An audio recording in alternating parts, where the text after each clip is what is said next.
Hello, everybody. Good evening, sir. Nice plane. Everyone having a good time. We'll be back in Washington soon. We have a lot of good news to report, and you'll be hearing about it. Probably not now, but you'll be hearing about it. We've had some good things coming out of the many war zones that were created by Biden and a group of incompetent people. But I think we have some pretty good news. So we'll talk about that later or tomorrow. Any questions? Any plans to speak with President Xi this week?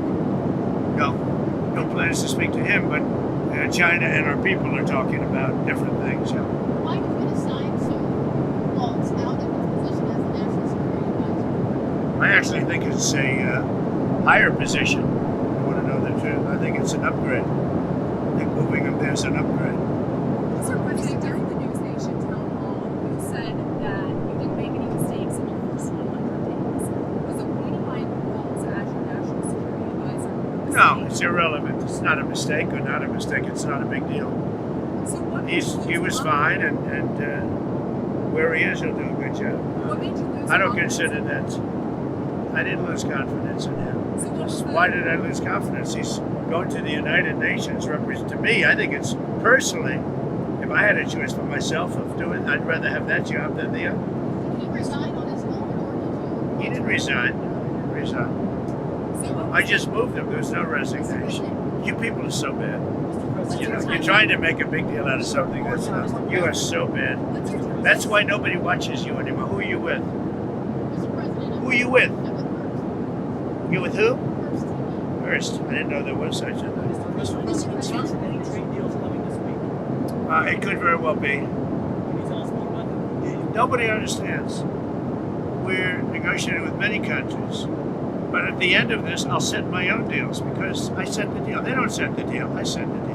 Mr. They've been ripping us off for years. I set the deal. Sir, Every country, almost without fail, friend and foe, has been ripping us off for years. So we're meeting with almost all of them, including China. And at the end, I'm setting the deal. They keep saying, when are you going to, this is not like a big deal that's going to be signed. In some cases, we'll sign. But we don't have to have signed. I'm going to be setting the deal. I'll be setting a tariff. You keep asking the same question. When will you agree? It's up to me. It's not up to them. It's up to me. Now, they don't have to deal with us, which is okay because we lost, under Biden, we're losing $5 billion a day. Think of it. $5 billion a day. Now we're not dealing with China at all because the tariff's so high that they basically can't deal. And because of that, we're saving billions of dollars, you know. But and I'm not saying this to be a wise guy with you, to be mean. I don't want to be mean to you. You're, a good professional. But you do keep asking me that same question. It's not like we're going to sit down in an ivory room and we're going to he's going to say, there'll be some of that, very little. I don't see a lot of it. At some point in the next 2 weeks or 3 weeks, I'm going to be setting the deal. I'm going to say that such and such a country has had a tremendous trade surplus their way with us. They've taken advantage of us in various ways. And we fully understand what they were doing. We were being led by people that were not very smart. They were able to be taken advantage of, but I can't be taken advantage of. So at a certain point, I'll be just setting a certain tariff number. what's your PEPFAR, sir? Say it. On PEPFAR, AIDS treatment in Africa, there's a waiver in place, but people are saying to my colleagues that they're still not getting medicines, and UNAIDS... Well, that shouldn't be happening. But the other thing, other countries should be helping us with that. And I'm a big fan of getting that solved. But, we're the only country. Where is France? Where is Germany? Where are these other countries? Nobody does anything but the United States. And we spend, billions and billions of dollars. So they should be helping also. But as you know, we did a waiver. You know that, right? Right, but there's Well, I can't help that because if we did a waiver, then you have to get your people to act properly in the waiver. But I do ask, why are we the only country doing it? Mr. President, what's your timeline on the rest of your judicial nominations, and what's your criteria when you're picking judges? Which nominations? The future judicial nominations for the federal judge positions. Well, we're putting them in rapidly. We're trying to get very good ones. I mean, we need judges that are not going to be demanding trials for every single illegal immigrant. We have millions of people that have come in here illegally, and we can't have a trial for every single person. That would be millions of trials. The people elected me in a landslide with we won every swing state, we won everything there is to win by big numbers. Not only swing state, we won the popular vote by millions of votes. They elected me, this was the number one issue, and now we have judges that are radicalized and they're crazy because they want us to have, if you believe this, they want us to have a trial for every person that came in illegally into our country. So they come into our country illegally, and then we're supposed to take weeks, I guess, and months to have a trial on every criminal, that we have murderers all over the country. I don't think the Supreme Court will stand for that. I can't believe it. Because you know what? If they do, we're not going to have a country. Go ahead. How will you make sure that the judges that you appoint are different than that? All you can do is do the best you can. You know, you try and appoint the best people to being judges or anything else that you appoint. But so far, you know, we've been very disappointed with the decisions that come out, and mostly from the people appointed by others than me. But it's just so hard to believe that you have a murderer. Many, you know, we have 11,888 or whatever the number is. We have thousands of murderers in this country. We're getting them out. And they say, we don't want them out. We want them to stay in our country until they have a trial. Trials take years. They take years. It's so crazy. We won't have a country left. We can't have that happen. Who are you with? Wall Street Journal. That's right. Well, you people treat us so badly. Wall Street Journal has truly gone to hell. Go ahead. It's a rotten newspaper. You hear what I said? It's a rotten newspaper. Are there any updates and talks with I wouldn't tell the Wall Street Journal because it'd be wasting my time. There are talks, but I don't want to talk to the Wall Street Journal. But look, Wall Street Journal is China-oriented, and they're really bad for this country. Go ahead. You want a fair deal. You say you want a fair deal with China. What is a fair deal like? That you want them to? Well, you know, I want a fair deal with China, but China's been ripping us off for many years, so maybe something should be thought about, you know, a little bit of retribution. China's been ripping us off for many years, ever since they started. To me, I think it was the worst thing that Richard Nixon ever did. Was there a number? And it was Nixon, you know, he's the one that got it started. And they've taken advantage Is there a of it. number you Mexico's? No. Mexico's president is claiming that you offered to send U.S. troops into Mexico, and she said that she didn't want them in Mexico. Is that true? Can you tell us about those conversations? So Mexico is saying that I offered to send U.S. troops into Mexico to take care of the cartel. She wants to know, is that true? Do you think I'm going to answer that question? That's why I'm asking. We'll see. I will answer it. It's true. And why would you do that?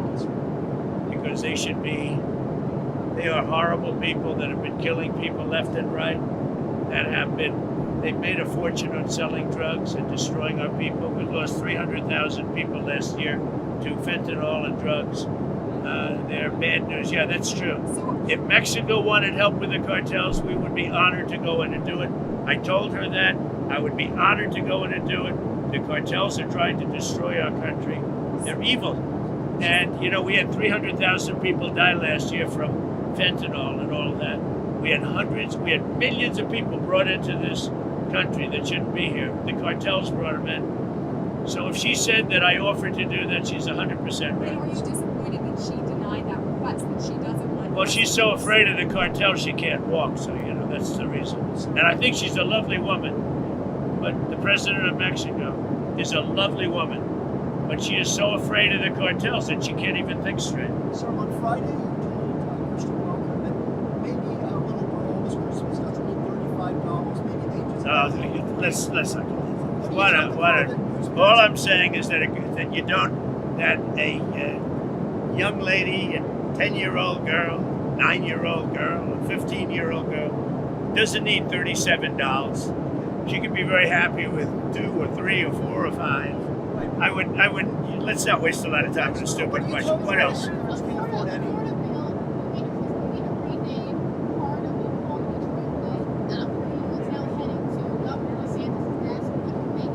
Well, I don't know about it, but I'm honored if that's the case. If they're going to name a road after me, if that's the case, I'm honored. Thank you very So much. do you understand. Go ahead. Were you considering to be your own permanent national security advisor? Well, I have a lot of people that want the job, I can tell you. It's, I mean, a lot of people say it really works in with what Marco's doing. But we have a lot of people. I'm going to be naming somebody, but we'll What's make the it. timeline on that? I would say within 6 months. Like, He would do the job permanently, but I don't. I think it's, it's an appropriate Are job. you considering Stephen Miller? Are you considering Stephen Miller for that position? Stephen Miller's at the top of the totem pole. I mean, I think he sort of indirectly already has that job. You understand? Because he has a lot to say about a lot of things.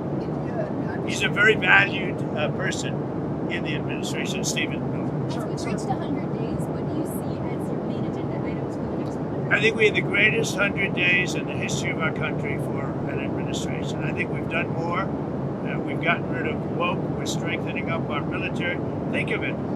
6 months ago, we had the worst numbers in the history of our military for joining our military and police.